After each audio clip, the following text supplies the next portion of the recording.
पंजाब किसान मूवमेंट हम सब ने सुना होगा, किसान मूवमेंट के बारे में भी हम सब ने जाना होगा। और किसान मूवमेंट पंजाब से उठा और पंजाब से उठकर दिल्ली का घेराव, दिल्ली के घेराव के बाद उत्तर प्रदेश में बॉर्डर घेरना और फिर टिकैत का निकलना, ये सब एक जानी बुझी प्रक्रिया थी। उस मामले में भी टूल किट का आना और पूरे विश्व में इस किसान मूवमेंट की एक छवि भारत के खिलाफ बनाना, ये सब कुछ किसान मूवमेंट पर चल रहा था। भारत के बहुत बड़े लोग, भारत में संवेदनशील लोग जो लगातार कह रहे थे कि ये फर्जी किसान मूवमेंट है, ये खालिस्तानी मूवमेंट है, ये पंजाब में बिचौलिया मूवमेंट है। बिचौलिया वर्ग जो पंजाब के किसानों को ठगता है, उत्तर प्रदेश, पश्चिमी उत्तर प्रदेश के किसानों को ठगता है, हरियाणा के किसानों को ठगता है, और ये पूरा एक नेक्सस है देश भर में। उसमें बहुत सारी चर्चाएं इस विषय पर भी आई थी कि जिस समय पंजाब में केंद्र सरकार की भराई होती है, केंद्र सरकार की भराई से मतलब जब एमएसपी मिनिमम सपोर्ट प्राइस पर खरीदारी होती है तो राज्य अलग अपने यहाँ खरीदारी करते हैं और एफसीआई अलग करती है। एफसीआई से मतलब food corporation of India, food corporation of India खरीदारी करती है गेहूं की, चावल की, मक्के की, अनाजों की, इन सब की खरीदारी वो करती है और जिस राज्य में ज़रूरत होती है उस राज्य में वो सप्लाई करती है और एक्सपोर्ट भी केंद्र सरकार करती है। अपने किसान को वो सपोर्ट करने के लिए ये मिनिमम सपोर्ट प्राइस पर खरीदती है। अगर आपका मार्केट में प्राइस अच्छा है तो मार्केट में बेच लीजिए और मार्केट में प्राइस अच्छा नहीं है तो आप सरकार को बेच लीजिए। आपको सरकारी खरीद में, एफसीआई की खरीद में एक अनुमान के अनुसार 70% या 80% खरीद केवल पंजाब और हरियाणा के किसान से होती है और राज्यों की जो खरीद होती है वो हम सब जानते हैं वो कम खरीद होती है और केंद्र सरकार बड़े स्तर पर खरीदती है। पंजाब सरकार जब बड़े स्तर पर खरीदती है तो वो पंजाब और हरियाणा से ही क्यों, वो उत्तर प्रदेश से क्यों ना खरीदे, वो बिहार से क्यों ना खरीदे, वो छत्तीसगढ़ झारखंड से क्यों ना खरीदे, वो राजस्थान और गुजरात से क्यों ना खरीदे। ये बहुत सारी प्रश्न इस मूवमेंट के दौरान निकल कर आए। हम सब जानते हैं जब समुद्र मंथन होता है तो उस मंथन के दौरान बहुत सारी चीज़ें इसमें निकल कर आती हैं। कुछ चीज़ें इसमें अमृत भी निकल कर आता है तो विष भी निकल कर आता है। केंद्र सरकार लगातार समझाने की कोशिश कर रही थी कि हमने जो 3 किसान बिल लाए हैं ये किसान के भले के लिए है। इन 3 किसान बिलों से किसान का भला देखने के लिए किसान के भले के विरुद्ध बिचौलिया वर्ग सामने आ गया, क्योंकि बिचौलिया वर्ग को ये बिल भाए नहीं। कॉन्ट्रैक्ट फार्मिंग होती है, ये मंडी की व्यवस्था ख़त्म करना, मामले को सीधा किसान के पास ले जाना, किसान को सीधा कंज्यूमर को बेचना, इस सारी व्यवस्थाएं उसमें की गई थी। अब इन सारी व्यवस्थाओं के खिलाफ बिचौलिया वर्ग, जिसको आड़ती वर्ग कहते हैं, आड़ती या बिचौलिया वर्ग का रोड पर आना स्वाभाविक था क्योंकि बेरोजगार हो रहा है भाई। लेकिन रोजगार भी उनका था तो किस स्तर का? क्या 50% खा जाएंगे? क्या किसान को पता भी नहीं लगेगा कि उसका सामान कहाँ जा रहा है? जैसे मैं महाराष्ट्र की बात करता हूँ, मैं मुंबई की बटाटा मंडी में एक बार गया तो वहाँ एक गमछा ऊपर से डाला और गमछा ऊपर से डालकर दोनों पार्टी यानी कि जो आड़ती है और जो खरीदार है वो दोनों हाथ अंदर डालते हैं, कुछ तय करते हैं उंगलियों के इशारों से और किसान को बाद में बता देते हैं तुम्हारा इस रेट पे बिक गया। किसान को ये भी नहीं पता होता कि मेरा किस रेट पे बिकना चाहिए। किसान को नेगोशिएट करने का अधिकार नहीं होता। किसान चूंकि मजबूर था कि वो मंडी में ही जाकर बेचे, इसलिए वो मंडी में ले जाकर किसी न किसी आड़ती को उतार देता था और आड़ती उसको अपने हिसाब से बेच देता था और अपना कमीशन भी लेता था और जो परचेजर है उस परचेजर से क्या वो सेट करता था, किसान को इतना भी कहने का अधिकार नहीं था कि मैं नहीं बेचूंगा। अब ऐसी परिस्थिति में किसान के साथ क्या क्या दुर्दशा होती होगी, किसान को कितने फंसाया जाता होगा, ये भी बड़े प्रश्न है। मामला वहां पर मूवमेंट में आया जब केंद्र की सरकार ने एक चिट्ठी पंजाब सरकार को लिख दी, यानी कि पंजाब को फंसाने वाली। पंजाब का ये जो मूवमेंट था इसका जो एपिसेंटर था, वो एपिसेंटर किसान मूवमेंट, किसान बिल नहीं थे, एपिसेंटर था जो बिचौलिया है, वो बिचौलिया वर्ग खत्म हो रहा है तो बिचौलिया वर्ग का ये मूवमेंट शुरू हुआ। बिचौलिया वर्ग को कैसे खत्म किया जाए, क्योंकि पूरा पंजाब ये व्यापार ही करने लगा था। पूरे पंजाब और हरियाणा में ये व्यवस्था मान ली गई थी कि वो खरीद कर लाता है पश्चिम उत्तर प्रदेश से, वो खरीद के लाता था राजस्थान से, वो खरीद के लाता था उत्तराखंड से, या जहां कहीं भी अनाज उसका होता है वो वहां से परचेज करके लाता था और परचेज करके लाने के बाद वो सरकार को मिनिमम सपोर्ट प्राइस पर दे देता था। क्योंकि उसने एक नेक्सस बना रखा था, एक सिंडिकेट बना रखा था। उस सिंडिकेट के माध्यम से ही वो सारे काम करता था। पैसा जो व्यक्ति, जो आड़ती सरकार को ये सामान देता था, उस आड़ती के अकाउंट में उस आड़ती को पेमेंट आता था, वो आड़ती किसान को बांटता था। कितना बांटेगा, कैसे बांटेगा, ये आड़ती और किसान जानता है। लेकिन इसमें किसान का डायरेक्ट कोई काम नहीं था।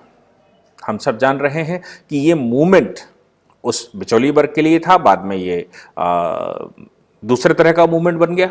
यानी कि बाद में ये मूवमेंट जब बना तो वो मूवमेंट सिखों का बन गया, खालिस्तान का बन गया। ठीक है, तो उनके बाप दादों का व्यापार ही आंदोलन है। बाप दादों का व्यापार से मतलब आंदोलन से है कि जो 8 बीघे का मालिक था वो सैकड़ों बीघे का मालिक हो गया, और कई एक पेट्रोल पंप और बहुत कुछ निकल आया। ये बातें तो उनके परिवार, उनके संगठन के लोगों ने ही कही। तो ऐसी परिस्थिति में केंद्र की जो चिट्ठी है वो राज्य सरकार के लिए गले में फांस फंस गई। नवजोत सिंह सिद्धू को प्रेस कॉन्फ्रेंस करनी पड़ी, और नवजोत सिद्धू ने जो स्टेटमेंट दिया, वो अमरिंदर सिंह सामने उतर आए हैं। तो अब जानना यह होगा कि आखिर ऐसा केंद्र ने क्या कर दिया कि किसान मूवमेंट कहीं पता नहीं कहां चला गया, किसान कहां चले गए। अब सरकार सामने आ गई है, और अब पंजाब की सरकार को ना तो लिगलते बन रहा है, ना उगलते बन रहा है। आखिर मामला क्या है, मैं आपको बताता हूं। पीयूष गोयल ने एक चिट्ठी लिखी और पंजाब सरकार को उन्होंने कहा कि कोई भी एमएसपी का या कोई भी सरकारी खरीद का पेमेंट किसान के अलावा किसी अन्य के खाते में नहीं जाएगा, डायरेक्ट टू फार्मर्स होगा। इसलिए अब एफसीआई जो भी परचेज भविष्य में करेगा, वो परचेज, वो उसका पेमेंट, बीच में बिचौलिया क्या करता है, बिचौलिया जाने, बीच में आड़ती क्या करता है, आड़ती जाने, वो पेमेंट सीधा किसान के खाते में जाएगा। और किसान से अब जो आड़ती है, जिसकी मदद किसान ने ली है, किसान से आड़ती ले। अब किसान से आड़ती लेगा तो आड़ती का तो पूरा गेम ही, आड़ती कहता है मैं 2% पर काम करता हूं, 0.5% पर काम करता हूं, 0.2% पर काम करता हूं, या आपका फ्री में काम करता हूं, मुझे कुछ नहीं चाहिए। तो वो सारा दूध का दूध पानी का पानी निकल आएगा, और ये बताना पड़ेगा कि भैया कितना कैसे परचेज हुआ, कितना परचेज हुआ, और मेरा पैसा तो मेरे अकाउंट में आने वाला है। मैं उसके बाद जितना उसने बताया मैं 2% पर काम करता हूं, मैं उसमें से 2% निकालकर बिचौलिए को या आड़ती को देने वाला हूं। जब मूवमेंट इस बात का शुरू हुआ, अब सवाल यहां पर यह आता है कि अगर जो 3 कानून सरकार ने बनाए, वो 3 कानून हटा भी लेते हैं, वापस ले लेते हैं, तो भी क्या पंजाब सेटिस्फाई होगा? तो भी क्या हरियाणा सेटिस्फाई होगा? जो किसान, गरीब किसान का, अनएजुकेटेड किसान का सामान खरीद कर भर रहा था, और कभी कभी तो वो दोगुने पैसे में सरकार को दे रहा था और किसान को नहीं मिल रहा था। जब किसान की आय को दोगुना करने की बात केंद्र की सरकार करती है, तो दोगुना कैसे करें, उसके उपाय ही थे ये 3 कृषि कानून। अब नवजोत सिंह सिद्धू ने प्रेस कॉन्फ्रेंस करी तो उनका कहना कुछ विचित्र टाइप का है। उन्होंने कहा कि देखिए, इससे 30% किसान अपना सामान दे ही नहीं पाएंगे। भाई, किसान के अकाउंट में अगर पैसा आएगा तो 30% किसान क्यों नहीं केंद्र की सरकार को या वो अपना माल सीधे गवर्नमेंट को बेच पाएगा? भाई, सामान तो किसान का ही है, और जनधन अकाउंट सभी के पास है। और पंजाब और हरियाणा तो ऐसे राज्य हैं जिसमें ऐसा संभव ही नहीं है कि किसान के अकाउंट ना हो, और अगर एक आध लोगों के नहीं होंगे तो वो खुलवाए जा सकते हैं, कोई बहुत बड़ा इश्यू नहीं है। लेकिन हां, दूसरा, उन्होंने सहकारी मंडियों पर भी बात कही। सहकारी मंडी में भी उन्होंने कहा सहकारी मंडी से भी अगर खरीदा जाएगा तो भी किसान के अकाउंट में जाना है, फिर सहकारी मंडी को दे दीजिए। फिर उन्होंने कहा कि जो सहकारी बैंक बने हुए हैं, सहकारी समितियां बनी हुई हैं, सहकारी सोसाइटीज बनी हुई हैं, उन सोसाइटियों के माध्यम से सरकार खरीद सकती है, लेकिन उन सोसाइटियों को यह बताना पड़ेगा कि उनके किस किसान का कितना है, और उनका आधार कार्ड लगाना पड़ेगा। जब उनका आधार कार्ड लगेगा, उनका बैंक अकाउंट लगेगा, तो जिस किसान का जितना आपने बताया है कि हम आपको दे रहे हैं, वो डायरेक्ट किसान के अकाउंट में जाएगा। अब किसान से वो बिचौलिया, वो सहकारी समिति, वो सहकारी बैंक, या वो सहकारी ऑर्गेनाइजेशन या मंडी, वो उससे ले, एडवांस में भी ले सकता है, एडवांस में ले ले कि हम आपका तभी भर पाएंगे जब हमें 2% दे दोगे, बाकी अकाउंट में आपके पड़ता रहेगा। अगर उसको आपकी सेवाएं लेनी होंगी तो वो आपको 2%, 4%, 5% जो भी आपने तय किया है वो 5% का पेमेंट करेगा। पेमेंट करने के बाद उसका सामान अंदर हो जाएगा, उसका अकाउंट नंबर लग जाएगा, उसके अकाउंट में सीधा पेमेंट ट्रांसफर हो जाएगी, जिसको डायरेक्ट बेनिफिट कहते हैं। और डायरेक्ट बेनिफिट में तो मोदी सरकार महारथी है। आपको मालूम है कि जो सब्सिडी सिलेंडर की भी आती है वो सीधे अकाउंट में ही आती है। आजकल डीजल के रेट पेट्रोल के बराबर हो गए हैं, तो डीजल में जो सब्सिडी सरकार देती थी, जिसकी वजह से आधे से कम रेटों पर डीजल बिकता था, वो डीजल भी अब किसान अगर खरीद कर लाता है, उसका कोटा है, अगर वो खरीद कर लाता है और अपना डिटेल देता है तो किसान के अकाउंटों में सीधा सब्सिडी आने वाली है। 2,000 रुपए किसान को 6,000 रुपए साल के किसान के देने की बात जब कर दी सरकार ने, तो वो भी direct benefit to the farmer है। मकान बनाए जा रहे हैं, उन मकानों में, शौचालयों में लगभग कोशिश ये की जा रही है कि किसान के ही या जो बेनिफिशियरी है उसके अकाउंट में सीधा पैसा जाए। मुझे समझ नहीं आ रहा कि अमरिंदर सिंह इसमें क्यों विरोध कर रहे हैं। मुझे समझ नहीं आ रहा कि कांग्रेस को क्या समस्या है। मुझे समझ नहीं आ रहा है कि इस मामले में नवजोत सिंह सिद्धू को क्या समस्या है। भाई किसान का पैसा है, किसान का सामान है, किसान के एक सीधे अकाउंट में जाएगा। हम ये कह दें कि वो 3 कृषि कानून आप जिनका विरोध कर रहे थे, जिनकी वजह से आपने पूरे संसार को बताना चाहा कि केंद्र की सरकार बहुत अत्याचारी है, किसानों की सोचती नहीं है, किसानों के विषय में जानती नहीं है, किसानों के विषय में अच्छा नहीं कर रही है। टिकैत क्या इस पर कोई स्टेटमेंट देंगे जिसमें पीयूष गोयल की चिट्ठी, जिसमें कंपलसरी कर दिया गया है कि ये सुनिश्चित करें कि कोई भी पैसा किसी भी प्रकार का ना सरकार के अकाउंट में जाएगा, ना बिचौली के अकाउंट में जाएगा, ना सहकारी समिति के अकाउंट में जाएगा, और ना ही आड़ती के अकाउंट में जाएगा। पैसा सीधा किसान के अकाउंट में जाएगा। इसमें बुराई क्या है? बुराई तो आप सब जानते ही हैं कि ये पूरा मूवमेंट ही जो इनिशियली शुरू किया गया था वो बिचौलियों के द्वारा शुरू किया गया था।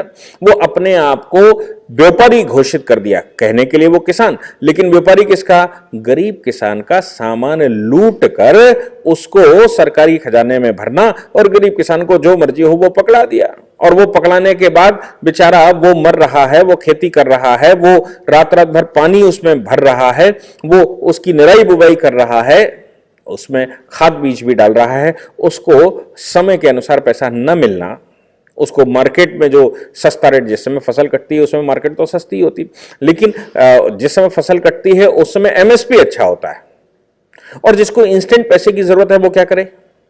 उसको तो बेचना ही पड़ेगा। तो मालूम पड़ा कि उसको मार्केट में बेचने की बजाय इन बिचौलियों ने खरीद लिया, और बिचौलियों ने खरीद कर उसका पूरा डिटेल ले लिया और उसको अपलोड कर दिया। अपलोड करने के बाद पैसा अपने अकाउंट में ले लिया।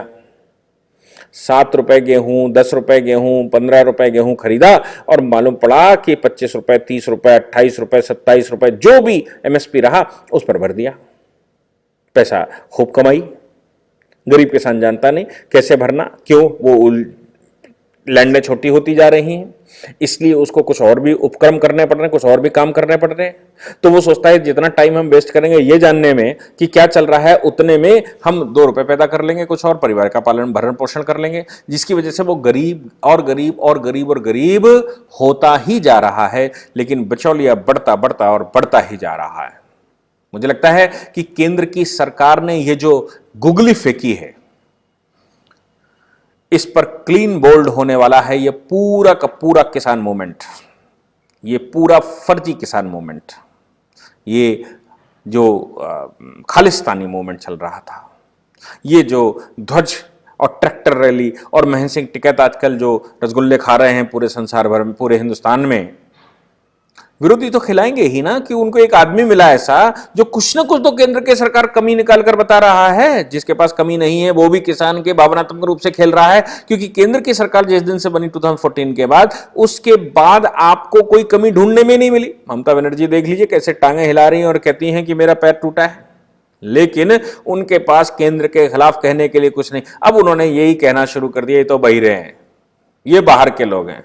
अरे हिंदुस्तान के अंदर भी हम बाहर के लोग अगर हो जाएंगे तो फिर हिंदुस्तान कैसा हिंदुस्तान है? क्या बंगाल हिंदुस्तान के बाहर है? क्या पश्चिम बंगाल हिंदुस्तान में नहीं है? ये बहुत सारे प्रश्न उठ रहे हैं और ये बहुत सारे मूवमेंट चल रहे हैं। इस पर केंद्र की सरकार ने, पीयूष गोयल ने जो गुगली फेंकी है वो क्लीन बोल्ड ही करने वाली है। अगर क्लीन बोल्ड ना हुए तो अभी जो अमरिंदर सिंह या नवजोत सिंह सिद्धू खेल रहे हैं, जिस प्रकार से उन्होंने प्रेस कॉन्फ्रेंसें करनी शुरू करी हैं, वो हिट विकेट होने वाले हैं और अपने विकेट स्वयं गिराने वाले हैं। मुझे लगा कि आप सबको ये बात पता, इसकी खुशखबरी पता होनी चाहिए कि किसान के हित में केंद्र सरकार ने किस प्रकार से गुगली फेंकी। Thank you very much.